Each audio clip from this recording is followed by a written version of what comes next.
Ces simulateurs solaires sont des appareils qui nous permettent de reproduire les rayonnements du soleil. En fait, c'est notre soleil de laboratoire. Et avec ce soleil de laboratoire, on peut avoir différentes configurations et on peut reproduire toutes les conditions d'exposition qui sont la vraie vie. Donc on peut faire un soleil de Miami, un soleil de Paris, un soleil du Brésil.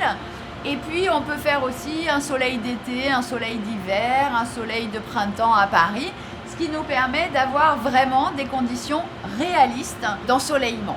On va pouvoir avoir que les ultraviolets B du soleil ou que les ultraviolets A du soleil ou qu'une petite partie de rayonnement d'intérêt pour lesquels on veut savoir précisément ce que font ces rayonnements au niveau de la peau.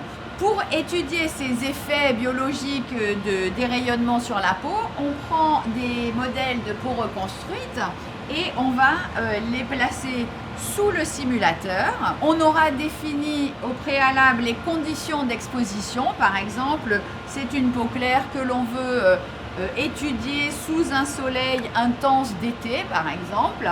Donc on a configuré l'appareil pour faire un soleil d'été. Et lorsqu'on va allumer le simulateur, notre échantillon va être exposé à ce rayonnement ultraviolet qui reproduit un soleil d'été. En fonction du temps d'exposition, on a une dose.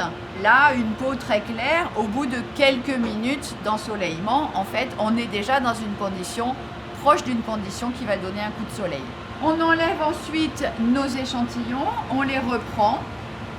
Les échantillons, une fois qu'ils ont été exposés à ce type de rayonnement, vont être analysés, c'est-à-dire qu'on va pratiquer sur ces échantillons soit des coupes, soit des extractions pour aller voir ce qui se passe au niveau du tissu, dans sa morphologie, c'est-à-dire ses caractéristiques, au niveau des cellules, au niveau des protéines et au niveau de l'expression de ses gènes et au niveau de son ADN. Donc en fait, on a la possibilité d'aller regarder à tous les niveaux jusqu'au plus fin, qui est le niveau moléculaire en fait, dans la cellule, ce que font ces rayonnements sur les cellules et la peau.